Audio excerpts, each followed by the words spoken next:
இவ்வளவு காலம் ஆட்சி செய்து செய்து ஒரு 1000 ரூபாய்க்கு எங்க அம்மா கையேந்திர நிலைமையில் தான் இருக்கிறாள், வறுமை ஏழ்மையில் இருக்கிறாள் என்றால் இது என்ன வளர்ச்சி? என்ன வளர்ச்சி இது? 500 ரூபாய் காசு, மதிப்புமிக்க உரிமையை 500 ரூபாய் வாங்கிட்டு அந்த ஓட்டை போடுறது நிலைமையில தான் என் தாய் தங்கையர் என் மக்கள் இருக்கிறார்கள். ஏனால் வறுமை, மீள முடியாத வறுமை. தினம் உழைக்கிற என் மக்கள் இலவச அரிசி போட்டால் தான் வாங்கி சாப்பிட முடியும் என்கிற நிலை. ஒரு மிக்சி கிரைண்டர், மாவு அரைக்கிற மசாலா அரைக்கிற எந்திரங்களோட வாங்கி கொள்ள முடியவில்லை. ஒரு அடிப்படை தேவையை கூட நிறைவேற்றிக் கொள்ள முடியவில்லை. நாட்டு மக்களின் நலன் சார்ந்து எந்த சிந்தனையும் கிடையாது. இந்த ஓட்டை பறிக்கிறதற்கு எப்படியெல்லாம் செய்யலாம். அறுக்க போகிற ஆட்டுக்கு அவன் இறை கொடுப்பது போல எல்லாம் பாருங்கள். எங்கே மக்கள் அரசியல் இருக்கிறது? எல்லாம் கட்சி அரசியல், தேர்தல் அரசியல் தான் இருக்கிறது. தேர்தல் வரப்போகிறதுன்னு சிலிண்டருக்கு 200 ரூபாய் குறையுதையே, அது ஏன் போன ஆண்டு குறையல, அதுக்கு முந்தின ஆண்டு குறையல? தேர்தல் வரப்போகும்போது 1000 ரூபாய் கொடுக்கிறார்கள். அந்த 1000 ரூபாயை 1000 முறை சொல்லி காட்டுகிறார்கள். இதுதான் தேர்தல் அரசியல். மக்கள் அரசியல் என்பது மக்களின் நலன் சார்ந்த திட்டங்களை, சட்டங்களை தீட்டி அதை செயல்படுத்துவது. அது நீண்ட தூர பயணம், அது தொலைநோக்கு. நீங்கள் மாணவர் கடனை தள்ளுபடி செய்வது, கல்வி கடனை தள்ளுபடி செய்வது, கல்வி கொடுக்க வேண்டியது அரசின் கடன். அது ஏன் மாணவனுக்கு கடனாச்சு? கடன் வாங்கி என்னை படிக்க வைக்கிற நிலைமைக்கு வச்சது யாரு? அறிவை வளர்க்கும் கல்வியை கொடுப்பதற்கு இல்லாமல் அரசு எதற்கு இருக்கிறது? கல்விக்கு வரி எடுக்குதா? எடுக்குது.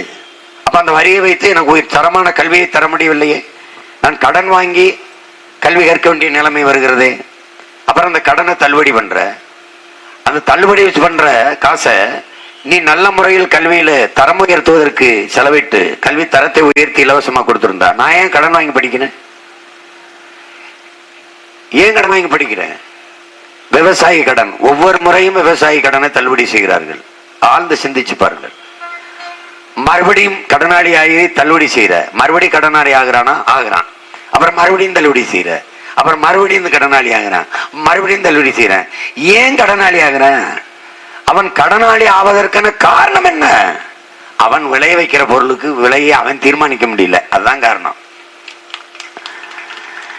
ஒரு குண்டூசி தயாரிப்பவன் இது 2 ரூபாய்னா 2 ரூபா தான். ஒரு செருப்பு தைப்பவன் தயாரிப்பவன் இது 100 ரூபாய்னா 100 ரூபா தான். ஒரு பிளேட்டு கத்தி 100 ரூபாய்னா 100 ரூபா. ஒரு அண்டா 100 ரூபாய்னா 1000 ரூபாய்னா 1000 ரூபா. ஒரு மிக்சி 5000னா 5000. ஒரு வேலை இந்த கடிகாரம் 1000 ரூபாய்னா 1000 ரூபா. எல்லா பொருளையும் உற்பத்தி செய்கிற முதலாளி அதற்கான விலையை தீர்மானிக்க முடிகிறது. ஆனால் விவசாயி விளைய வைக்கிற எந்த பொருளுக்கும் விளைய வச்ச அவன் விலையை தீர்மானிக்க முடியல. இதான் மாத்தணும், அதான் மாற்று. நான் சொல்றதான் விலை. இப்ப உதாரணமா நாம ஒரு தக்காளி விளைய வச்சு அதை அறுவடை செஞ்சு அதை பறிச்சுக்கிட்டு லாரியில ஏத்திக்கிட்டு சந்தைக்கு போனா நான் 1 கிலோ தக்காளியை விளைய வைக்க 20 ரூபா செலவாயிருக்கு எனக்கு. நான் 22 ரூபா 23 ரூபா அப்படி கொடுத்தா எனக்கு ஒரு லாபம் இருக்கும். நாங்க சந்தையில போய் என் பொருளை இறக்கணும்னு அவன் 20 ரூபா செலவழிச்ச தக்காளிய 10 ரூபாய்க்கு கேட்பான். நான் தர முடியாதுப்பா அப்படின்னு சொன்னா நான் திருப்பி எடுத்துக்கிட்டு வர முடியாது என் பொருளை, எனக்கு கெட்டு போயிடும். அப்ப வந்த விலைக்கு நான் பாதி விலைக்கு கொடுக்குறேன், சரி பாதி நட்டப்பட்டு போறேன். அப்ப விலையை தீர்மானிப்பவன் யார்? விவசாயினுடைய விளைபொருளை வாங்குறவன், விளைய வைக்கிறவன் அல்ல, உற்பத்தி செய்கிறவன் அல்ல. மற்ற பொருளை உற்பத்தி செய்கிறவன் தீர்மானிக்கிறான். விவசாயி மட்டும் அவன் விளைவிக்கிற பொருளை அவன் வாங்குகிறவன் எவனோ அவனே தீர்மானிக்கிறான். அப்ப பாதி விலைக்கு கொடுத்து நட்டப்பட்டு போன அவன் அந்த வேதனையில் நேர மருந்து கடைக்கு போய் மருந்தை வாங்கி குடிச்சிட்டு நிலத்திலே செத்து போறான். இப்படித்தான் வேளாண்குடி மக்களின் தற்கொலை நடக்குது.